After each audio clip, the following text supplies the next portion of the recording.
Everyone, welcome to the Currency of Anarchy. I'm Josh Davis. If you'd like to be a part of the discussion during our live tapings, please check us out at youtube.com/user/Cur of Anarchy on Monday nights at 9 p.m. Eastern, 6 p.m. Pacific. And you can see the final product on the air at the same channel, youtube.com/user/Cur of Anarchy, on Wednesdays at 3 p.m.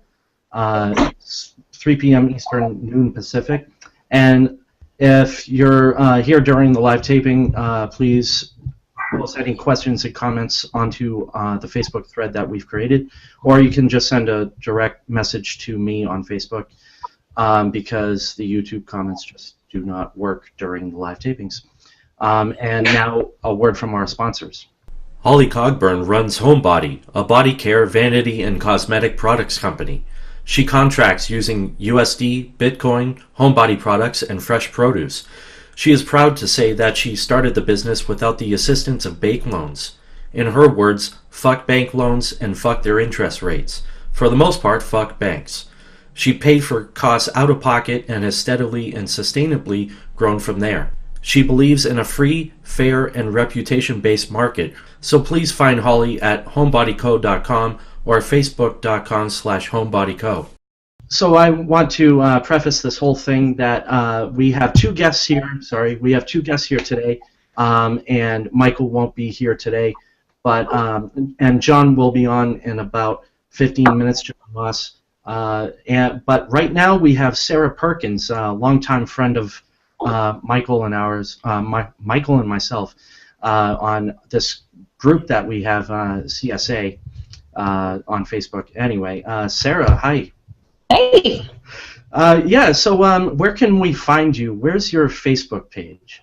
I have a Facebook page called Dirty Anarchist Kids, and it's basically just kind of chronicling our life as little mini anarchists.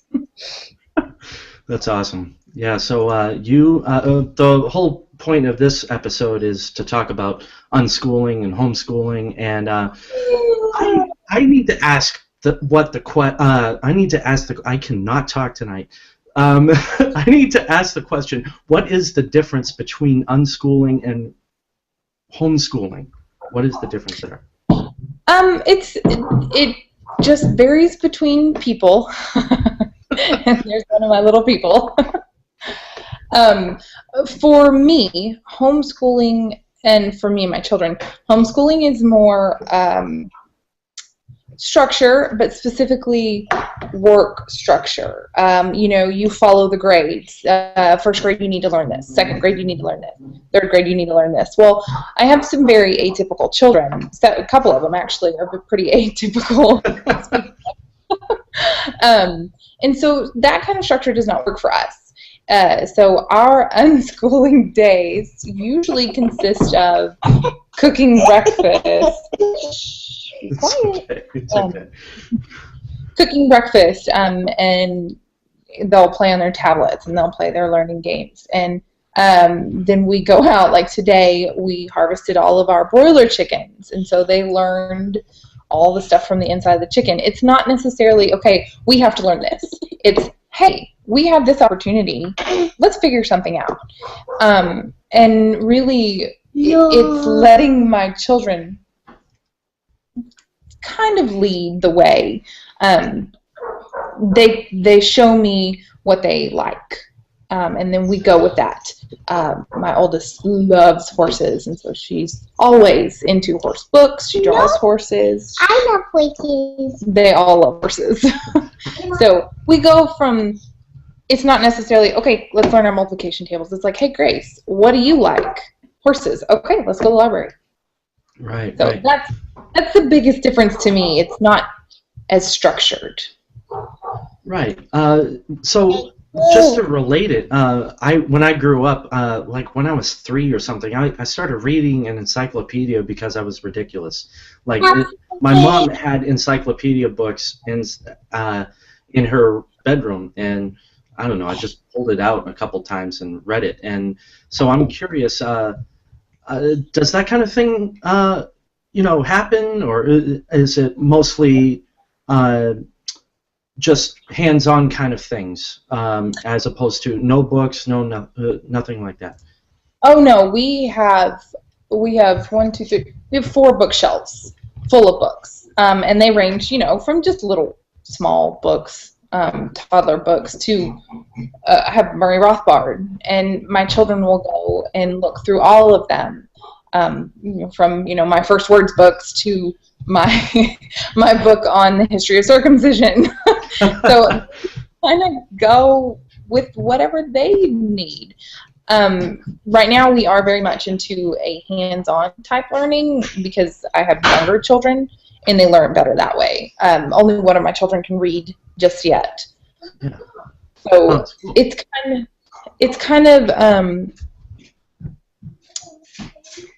yeah, it just really is, and they talk to me a lot. Not yet, baby. They talk to me a lot, and they let me know things that they want to do, the things that they want to see, things that they want to hear. And so, I mean, of course, YouTube is huge for us because we live out in the country, in the library. But yeah, learning happens every day. My second oldest is learning how to read slowly, with mostly recipes. She loves to bake with me, and so when we're not in a hurry, which we usually are, she will get to sit there and actually read the recipes with me and learn how to bake that way. No, I do. And this one does too. So it's not, you kind of have to change your mindset. Sitting here talking to you, they're learning. They're learning how videos work. They're learning how computers work. They're learning how to keep calm. Not really, but so No medication, though, right? no, no. Speaking of that, I'm looking behind you, and you have the planets behind you, and so there's a little bit of science, and I definitely appreciate that. That's really awesome. It looks like a schoolroom in a way. Yeah. Well, my biggest thing, hey Christy, is to just have things available to my children. I think Sandra Dodd is one of the really big unschoolers, and she does radical unschooling, which is like whole life unschooling. And it's like you strew things all through the house, learning things. Like there's that behind me. We have tons of books, of course. We have posters of the ABC, just like a regular school room. We have gloves, we have Legos, we have things that interest the children that they can actually learn from, all throughout our house. And there is no outside, inside of our house. Everything is just around. we go on scooters and bicycles all in the house, and it's just living life. Think of summer all the time. Once you really change your mind and think about how children really do learn, because they really learn from play, everything is learning. It's not just, we're playing on, our tablets or whatever. They're learning through all of it. Right. So another thing is, I guess this is a little bit more question about how you deal with the government. How does that work? Do you need to sign something in order to do it yourself instead of? Yeah. Not in the state of Texas, no. Luckily. Okay. If your children are in school, you have to just sign a piece of paper that says you're pulling them out of school and that you're going to homeschool them. But that's it. Other states require more. Texas, Alaska, Oklahoma, those are like really good states to unschool in, because you don't have to give them any paperwork. You don't have to give them grades. You don't have to make your children take tests. You don't have to do anything really. Wow. The only test that they'll have to take, if they want, is going to be their test for their GED or SAT and ACT score or testing if they want to get into college. But that's not necessarily something we're putting on our children. If they want to, then they can, and we'll help them through that, because that's what we do as parents, is help them through their education process, whichever way that may go. Yeah. Okay. So, and you're not paying extra taxes on top, no, nothing like that. It's totally separate. Like, you're not. Well, there's no extra fee because you want to do it yourself, right? Not in Texas. I have friends in like Tennessee, and one of the laws is you have to be under an umbrella school, or you have to send in testing, I believe, and you can be under this umbrella school, and then you have to pay that school. But no, we don't have to do that here. Right. Yes, You want to. All right. Yeah, I guess that's... We do have to pay school taxes, though. Right. I'm going to have kids someday. What I want is to make sure that I'm doing the right thing. I'm not going to send them to public school, the whole thing. And I was thinking about private school. I don't know. Of course, this is a couple of years down the line, but I'd like to make sure I'm doing the right thing. And so this is really important stuff, and I think this is something that most people really should think about, but they just do the default thing and say, hey, am I going to be in a good school area, for a public school? And, because they're already paying taxes, so they're like, oh, okay, the public school can do it or whatever. I think that's what's going on in the back of their heads. Well, and it's easy. Don't get me wrong. There are days when I'm like, when does the bus come to pick you guys up? It's easier to do it that way. The biggest thing that I would recommend to new parents or parents who are actually thinking about unschooling or homeschooling who may not be able to is you can unschool while your children are in public school. Being from a peaceful home is going to do so much more than going to public school and your parents aren't paying attention to you. Getting off your phone, off your computer when your children are not in school and paying attention to them, being peaceful with them, working through things with them instead of just a normal, oh my gosh, go do your homework, be quiet, I'm trying to cook dinner kind of thing. When all they've been doing all day is sitting and being quiet. It's a big change from what most people have lived their entire lives. But once you really get into it, it's the best thing ever. And you see your children start to blossom into people that you didn't even think they could be. Right. So. They probably you're probably nurturing their imagination and their learning just because you're interacting with them, and you're not just reprimanding them for everything they do wrong, even though it's not wrong. There's nothing they do wrong, really. The only thing they can do wrong is steal, really. Anyway. Don't take something. Well, and we do, and from a very young age, we do teach our children encroachment. Your body and your property is yours. Their body and their property is theirs. That's like the hard and fast rule. You don't encroach on somebody else's anything. You can ask, and if they say yes, then that's great and wonderful. But otherwise, you don't mess with people. And then if you do something wrong, you have to take responsibility for those wrongdoings and deal with whatever consequences there are. And I think those two things of you own your own body, and you also have to be responsible for your own body. If you can get those two things into your children, they will be set.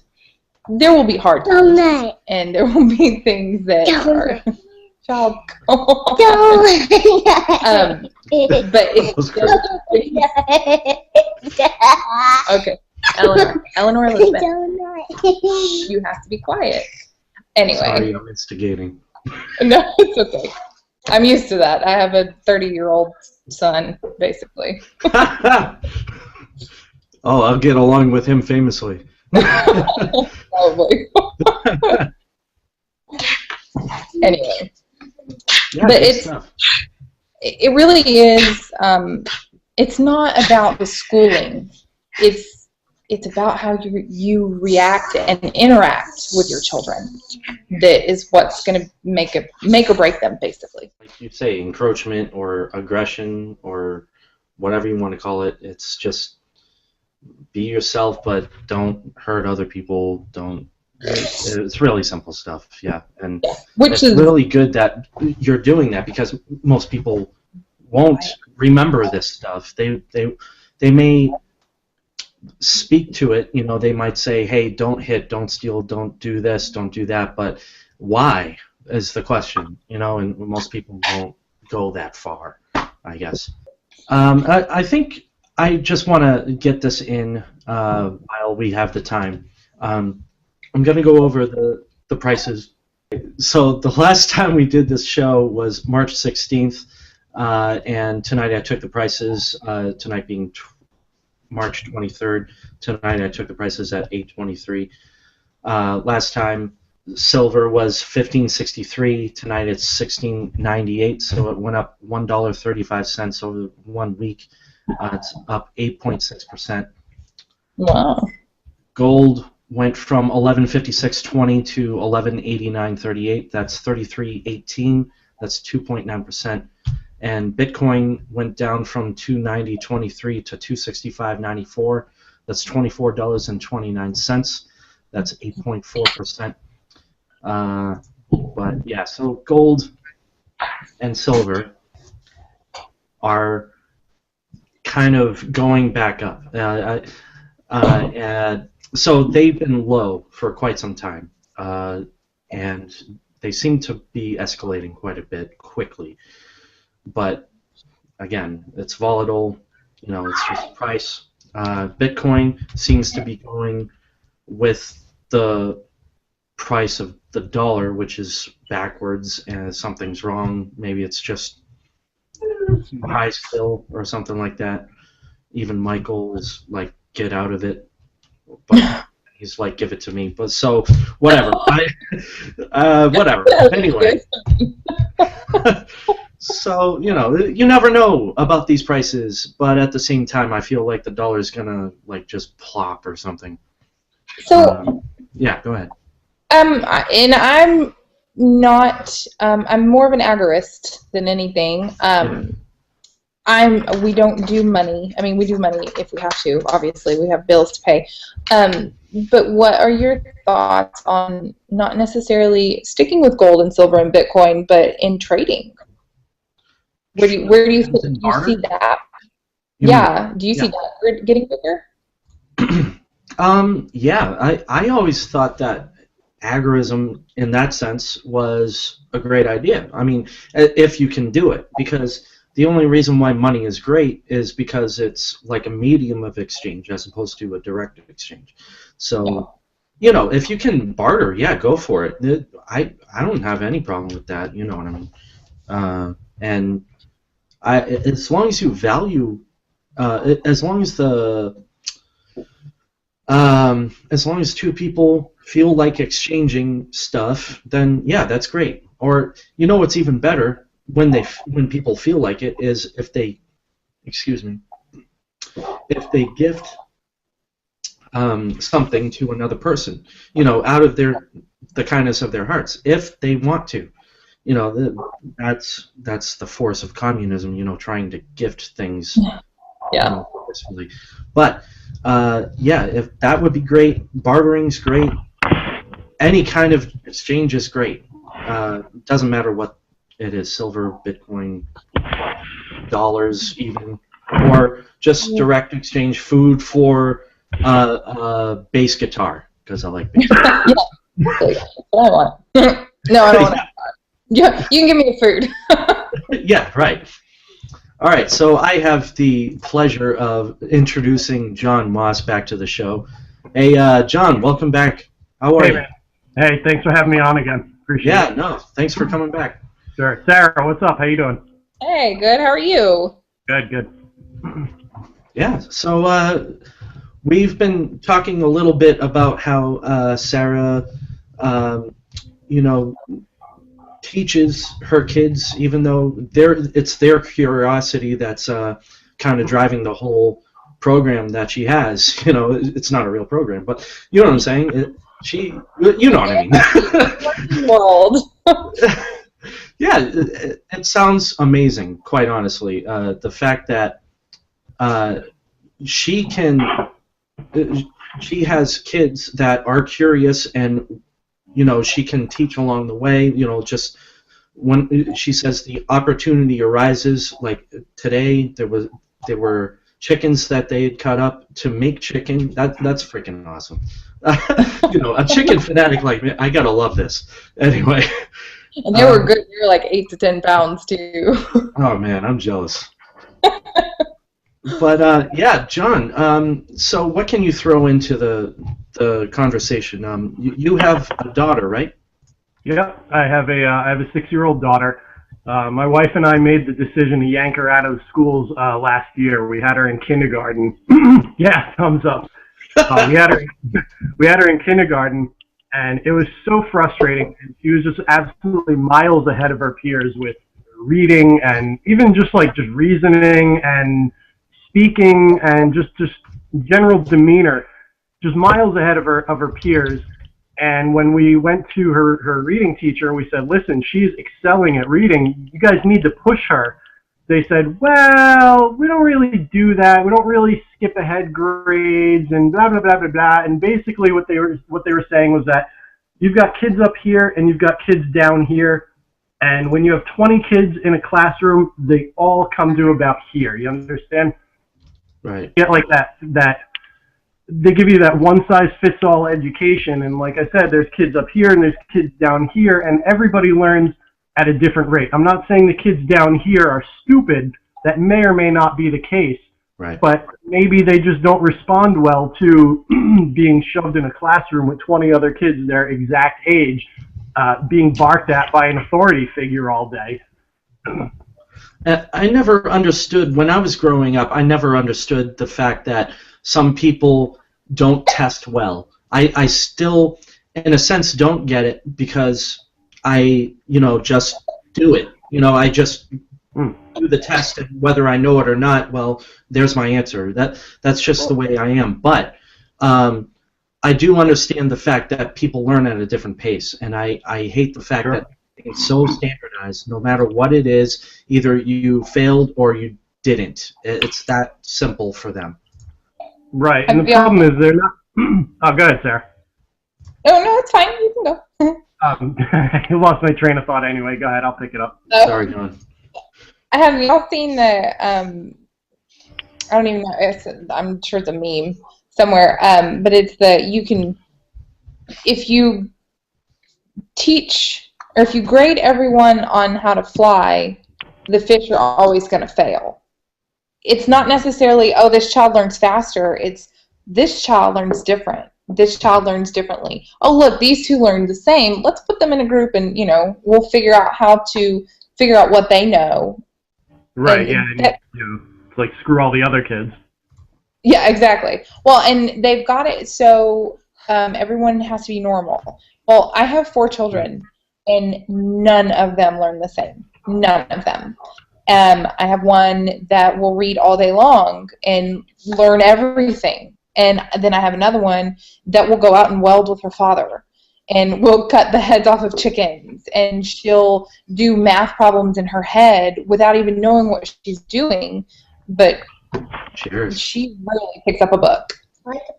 And, awesome. Of course, then I have a 2- and 4-year-old that are just, feral children that run around naked all day. So specifically, Sarah, you unschool, right? As do I. Yes. You unschool. Yeah, that's. I really think that's where it's at because, well, I mean, regular homeschooling is cool too, but with a curriculum and testing and all that other stuff, all you're doing is bringing public school home to you're bringing public school home, and yeah, I mean, when I first learned about unschooling, it was at PorkFest last year at the homeschool meet and greet, and these 2 ladies that were talking to me about homeschooling, and it was, unschooling specifically, and the way it came off when they said, like, no curriculum, no structure, no nothing, I was just like, great, these people are just like running around naked all day playing video games and not doing a goddamn thing. But just, what are you doing? What are you watching TV all day? But the more I talked to them, the more I understood is that you unschool your kids every day, whether you realize it or not. And here I could, I'm going to take a second here and shout out real quick someone from one of our groups, Kara from CSA. I was talking to Kara a while ago about homeschooling and unschooling, and she was like, well, what if my kids just want to watch Transformers all day? And I said, well, then you turn it into a lesson. Maybe they'll be fascinated with robotics and how robots work and how to program computers and robots to do things. And I was like, good. Well, I think that's Sarah. Love it. Sarah, you go. I think that's the part that scares people the most about unschooling, is because their mindsets are so into, okay, this is what we did in school, because most of us grew up in school, that they don't see watching Transformers as something that could be learning. They see their children they like a movie, and so they watch the movie over and over and over and over and over again, and then that's it. They don't go anywhere with that. They don't help their children learn more. They don't go into the robotics lesson. They're just like, oh, God, children are watching this again. Right. And I think that's where the transition from homeschooling to unschooling can take place if you can change your mind. Mm-hmm. Yeah, and another thing that I had discussed with Kara was that I said, chances are you already unschool your kids and don't even realize it. You just happen to be sending them to the government indoctrination centers. And she asked me to elaborate. I said, well, when you're cooking dinner in the kitchen, what are your kids doing? Are your kids with you? Well, yeah. I said, well, there you go. You're teaching them how to cook. That's an unschooling lesson. You go to a store. You're teaching the kids that, hey, this box of mac and cheese is $1. This one is 75 cents. There's no difference. Get this. Everything is a lesson. When you unschool, literally everything you do can be turned into a lesson. Yep. And that's what you do. That's what you do with unschooling. Just pull your kids out of these prisons and just live life. Just live life as if the idea of school was never invented. There's no such thing as school. You learn every day. And one more thing I can reference was a video that really helped me think about unschooling was a Larkin Rose video called The Need for Edumacation. And anybody out there who's thinking about unschooling or homeschooling their kids should really watch it. I can sum it up real quick. The video basically says, when you're a baby, think about this. You teach yourself a language on your own with nothing to go by. So it's not like, if I were to teach you Mandarin Chinese, I would teach you Mandarin Chinese based on English, saying, okay, this means this means that means this, and you have something to go by. When you're a baby, you have nothing. There's nothing to go by but sounds and consonants and just figuring it out. And eventually one day, as Larkin says, you just go, mama. And you basically, you go from there. You teach yourself a language. The point being, when you need to learn something, you learn it. And there have been studies that when you put a bunch of kids around with books, they teach themselves how to read. They pick up the books and they eventually figure out how to read. The idea that you have to stick them in a classroom and force them to learn things that they have absolutely no interest about is ludicrous and complete waste of time. Right. My oldest daughter was in school until she was in third grade, almost the end of her third grade year. In first grade, they do their little reading tests and stuff. She was reading at a third grade reading level. By the time we took her out of school in third grade, she was reading at a third grade reading level. I was like, we could do so much more at home. Because obviously reading is something that she loves to do, so why isn't she reading at a third grade reading level? Because it's that, okay, these are these students and then these are these students. We got to make them even out because we can't handle all of them. Right. And some of you out there may notice when you do decide to pull your kids, the schools will do absolutely everything they can to change your mind and not have you go through with it. Again, referencing my conversation with Kara, she was told, you know, you're unqualified to teach. You can't do this. You can't do that. And I say it's complete bull. You don't need to be qualified to teach.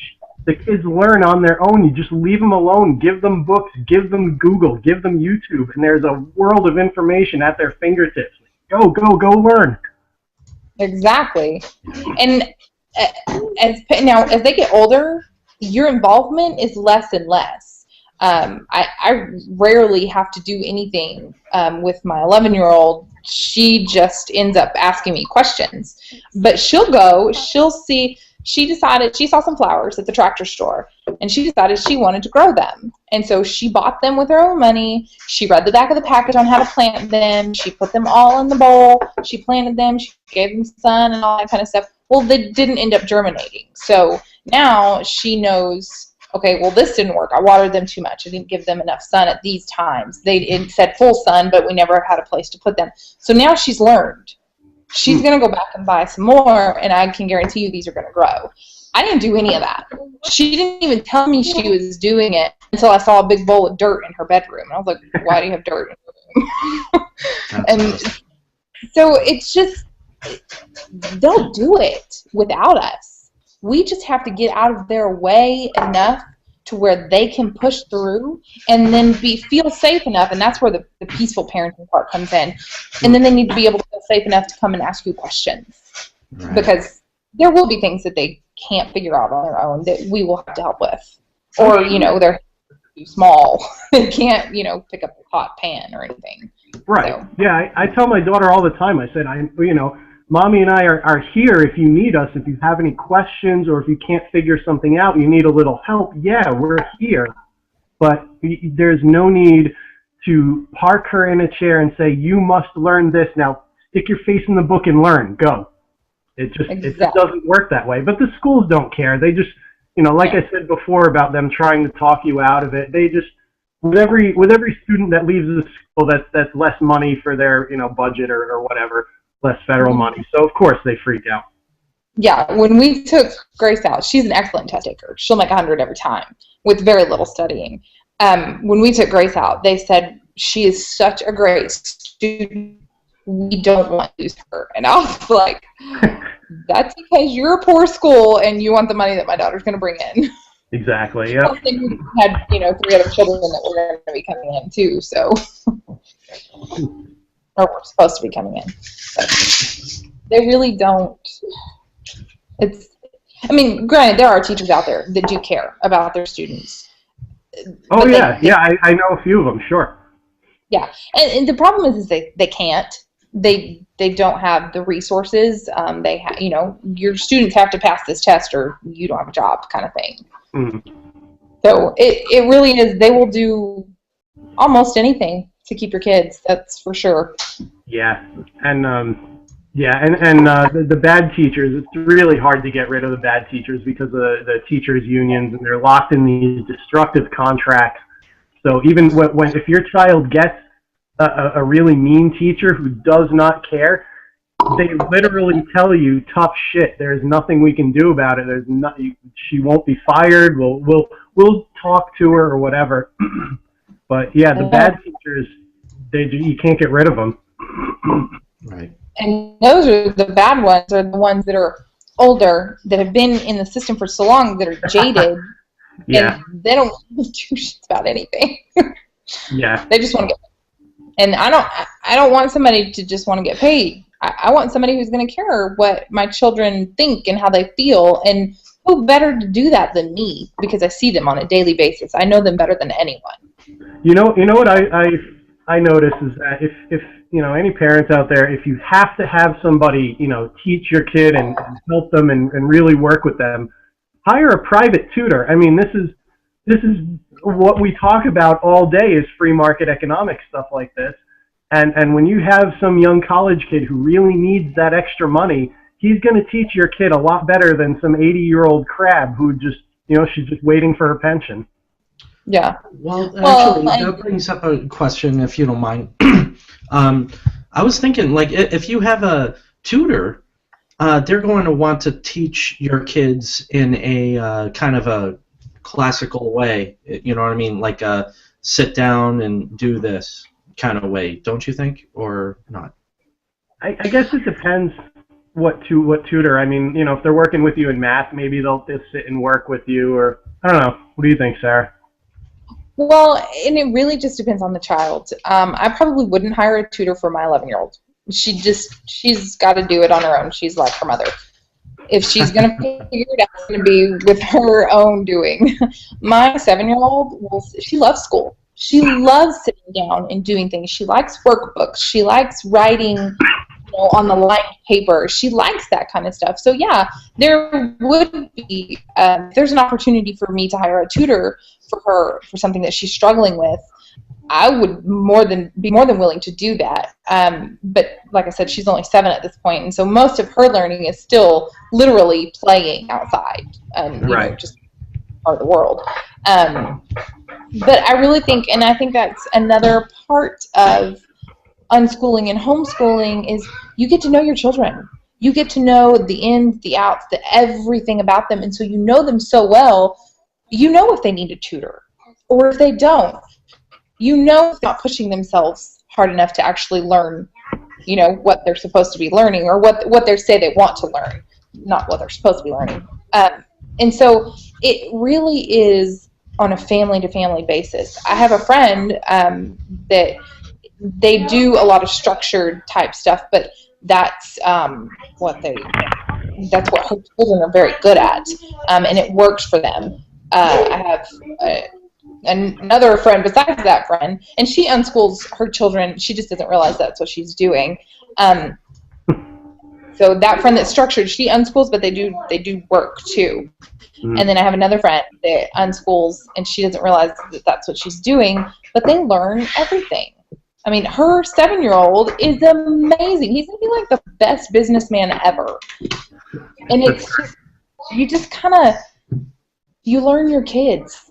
And then you help, because you know them, you help them know themselves. And once they know themselves, the world is at their feet. Right. Yeah, I agree 1,000%. Absolutely. Just curious, because when I grew up, my mom seemed to know me pretty well, and I was in public schools. I'm not sure if that's 100% valid, but just to see the other side, I think my mom knew me. You know what I mean? I'm trying to be devil's advocate. I agree with you. I'm just saying. Well, and like I said, everything's going to be different with different mothers. I was not around my child for 8 hours a day, 5 days a week, for months at a time. And so, when she would get in these little, she'd be angry. And I'm like, why are you angry? Nothing is going on. Well, it wasn't because she was angry at something that was happening. It was because at school, she didn't get what they were doing. But she was too timid to ask, which, she was 5 years old. I mean, 5-year-olds don't really ask unless they're really flamboyant, like my 4-year-old. Good point. And once she came home, I really started to watch her, to be able to see her on a 24-hour basis, and watch her cycles, so to speak, her ups and downs and her good days and her bad days. And I really got to see what made her tick. And so I kind of formed my parenting to what she needed. And with all of my other children, I did the same thing. I was not able to do that as well when they were in public school, just because I wasn't with them. But I see them on a regular basis every day now. And so it's a lot easier to figure out what they need a lot faster so they don't get frustrated. Yeah, there is a lot of learning along the way, too, I wanted to add. I've only been an unschooler since, September or so. And, there's frustrations, there's things I'm learning every day.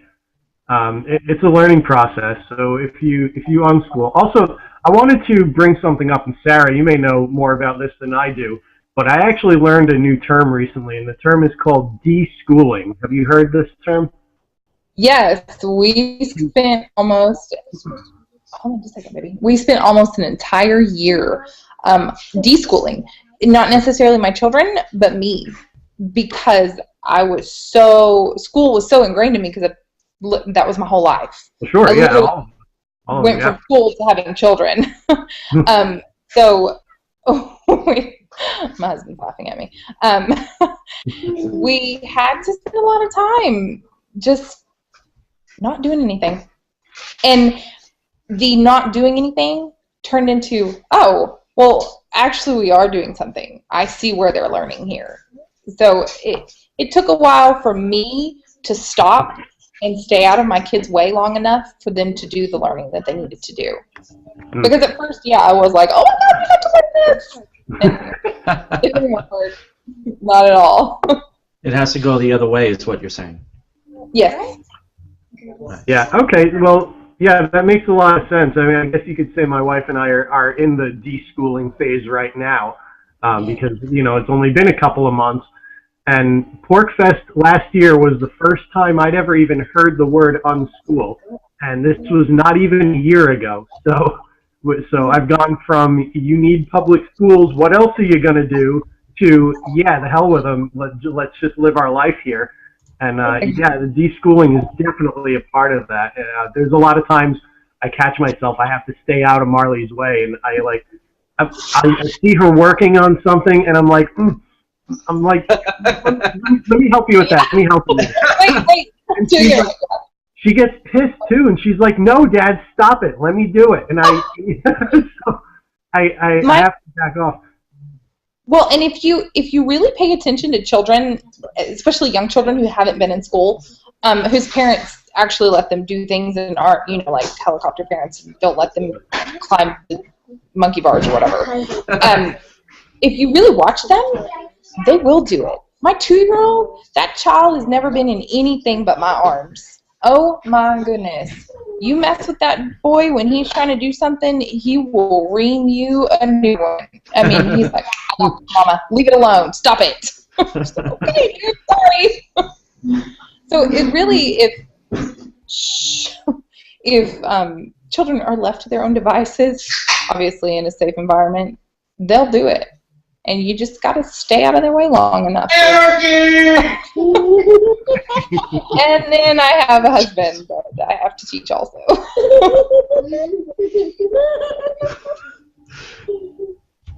Yeah, well, that's interesting. I never really thought that you'd have to, you know, take your own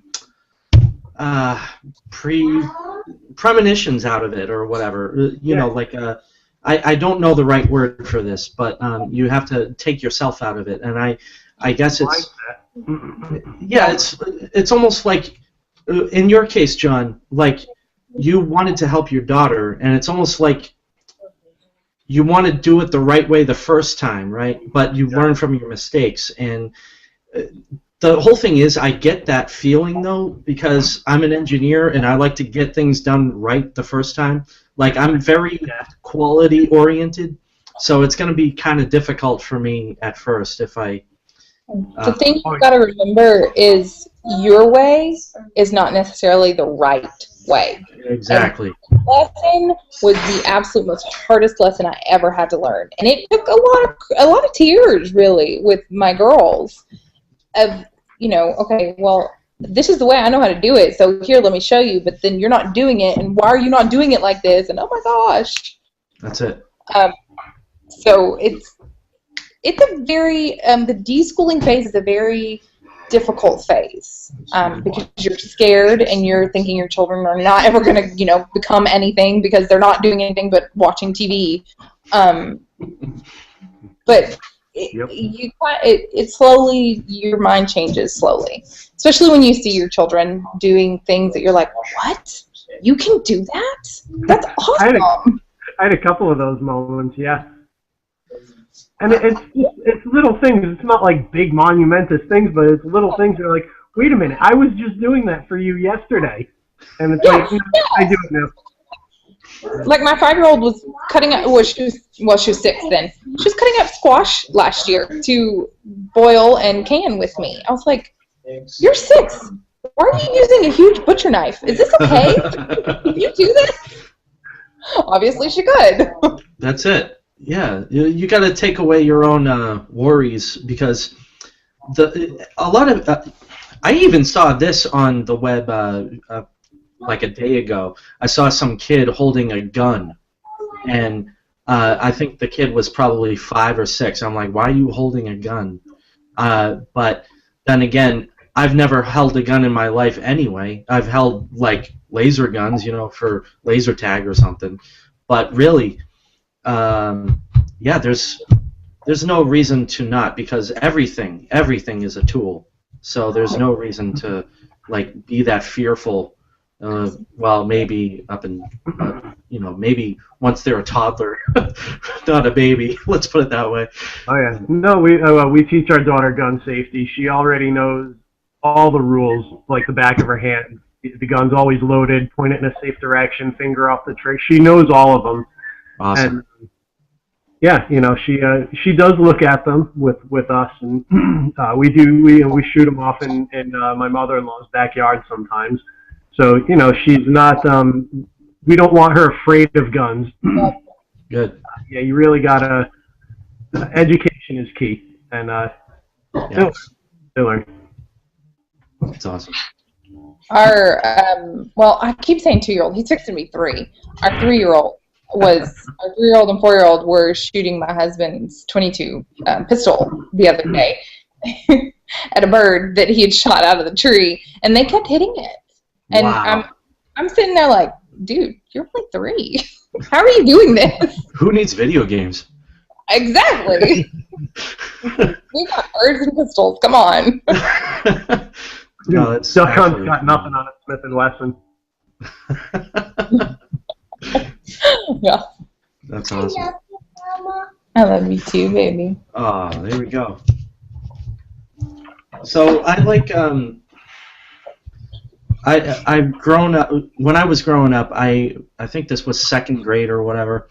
I was put into one of those like advanced classes for math. And the thing about the advanced class of math is that they basically just taught us Roman numerals. I'm like, it was interesting. I'll give you that. I think there was a couple things more than just Roman numerals, but basically it was kind of crappy. I mean, it was public education, and I wasn't really learning any. Actually, this brings up another question. You say that pretty much every situation that a kid gets into is a learning experience, or what maybe Obama might call a teachable moment, or whatever. But it's a potential learning experience, sure. Right. So I guess that brings up the question: how many lessons is that per day? Is that just a boatload of lessons compared to public education? Yeah. There's no way children are not learning, because like you said, when they're babies, they have nothing. And so they're literally, even if it's just, oh, well, that color's red, that's right. Still a lesson, because they don't start with anything. They have nothing. So up until they get to the point where they're like, okay, I am actually interested in this, they're always learning. And even they're still learning. It's just not as in-depth. Only the things that they're really interested in are the really in-depth learning experiences. Right. I think that in public education, there seems to be a lot of repeating the same thing over and over again. Let's say in April or May, you learn so much, and then in September and October, you start learning the same thing that you just learned in April and May, because you're in a new grade and you have to, remember what. Yeah. it's that's pretty pathetic, you know, when you're spending that much time going over something they definitely already knew, and you're losing something. Learning is not linear. It's very much alinear. You can't say, okay, here's your multiplication tables. Oh, and now, since you know these, we're going to go into division. Our brains are not wired like that. They're synapses everywhere, and they're just going all which ways. So why would you think that, okay, you have to learn this before you can learn this? Because if you don't learn this first, then you don't have the foundation. Well, yeah, a foundation is good, but what if you already get the foundation? What if it's just, oh, okay, I read that, I get that. You know, we don't have to go through all of this. And that's where the you know, the gifted and talented type programs come in, is because kids already know this, and so they put them in these other programs. But you know, then instead of higher education math, they teach them Roman numerals. I mean, it's just, it doesn't work. It's a flawed system, and it's a system built to build consumers and little soldiers. I mean, that's really what it was built on. And I don't want, we've already discussed this, we are not consumers. We don't like to be consumers in our family, so I don't necessarily want my children to be that, nor do I want them to be little soldiers. Yeah, so, no way. Yeah, in school. Right on. Yeah, John, like when your daughter goes to school, or went to school, you said she went to school for how long? She did. She went to public school kindergarten. Yeah. So I'm glad you figured it out early then.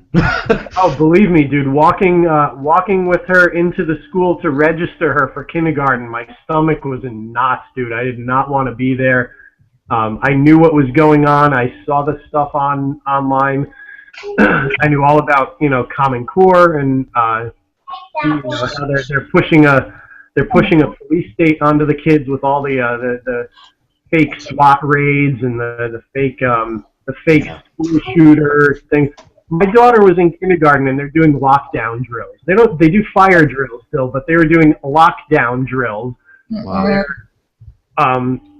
I don't know what would, you know, like a fire alarm would go for a fire drill. I don't know what would trigger a lockdown drill, but all the lights went out. You had to go, I think, either like under your desk or like all into the corner, and everybody had to stay real quiet. It was a drill as if there was an active shooter in the school, what to do if there was, like, you know, if there was another Columbine or a Sandy Hook or something. And they're telling the kids, it's for your safety, and oh yeah, we need to practice this so we could be safe. But the kids never really knew what was going on. They were just doing as they were told because grown-ups told them it would keep them safe. Yeah. And then that transfers to authority. Absolutely. It's conditioning for a police state, and really pisses me off.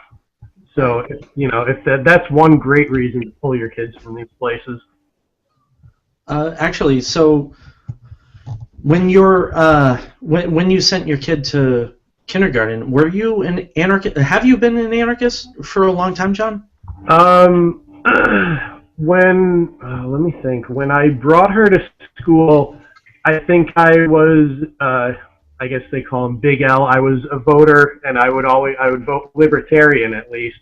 But I don't, and I think I'd heard the term voluntarist and had started Googling non-aggression and things like that. So I think that's about where I was. Yeah. Wow. Crazy. We got about, say about 7 or 8 minutes left. Anything you guys want to talk about? Any other subjects? Or same thing? Well, I want, especially parents who are considering unschooling, I do want them also to consider what is kind of, it's not really mainstream, but what mainstream calls peaceful parenting. Because how are your children supposed to learn if you're always reprimanding them? It may be something that you think is not a good idea. Like, okay, we have a porch at our back. Our back porch is probably a good 3 feet high. My 3 and 4-year-olds bail off of it all the time, and I'm like, oh my God, you're going to break your neck. Stop it. And my husband, and this is like recent, like yesterday, they were doing this. My husband was the one that had to calm me down and say, hey, look, they're learning how to fall. Because what if they fall out of, a building? What if they're in like the World Trade Center type thing and they have to jump out a window? They know how to fall now. And that may not ever happen, but their little bodies are learning how they work, whether we see that or not. And so there's things where you're like, okay, don't do this. You're going to hurt yourself. You have to pull yourself back, and you have to be calm with your children. Otherwise, they'll be just like those children who have been going through all of these, SWAT team pretend rage or whatever. They will be conditioned to look to you and say, oh my gosh, Mommy, can I do it? Do you really want your 30-year-old sitting there saying, Mommy, what do I do? No, you want your children to grow into adults who can, think for themselves. I mean, that's the whole point of Anarchy is, the self-reliance and self-responsibility and being able to actually think instead of just follow orders. Yeah. And so, and that starts with the peaceful parenting, the attachment parenting, the making sure your children are attached to you until they can feel safe enough to become independent. And so obviously that's a whole nother show, probably 2 different shows, but those are attachment parenting, peaceful parenting, and then your dirty anarchist kids all go together. All of it goes together. And it's not like, oh, okay, well, we're going to homeschool, but, we're still going to be authoritative parents. It doesn't work well. You can do it. There's people out there that do it, I'm sure. It just, you're kind of counteracting everything that you're teaching your children. Yeah, when I was growing up, let's just say I didn't have a real respect for authority because of the way I was treated. And, in the end, there is no real such thing as authority. It's only ingrained in our heads. And the idea is respect. I only will respect someone that will respect me. So if, and this goes for parenting as well. And so I don't have respect for any I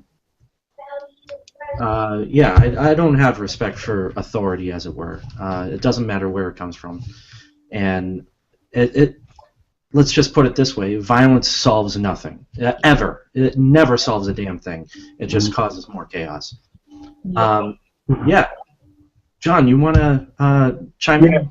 I almost wish we could have taken calls for the show because I really would have loved to answer some specific questions from people. But one thing I will touch on, and it seems to be, seems to be the number one thing that I'm always asked whenever I talk about that I'm unschooling or homeschooling my daughter is, what about the social aspect? Aren't they playing with anybody? Yeah. Aren't they socializing?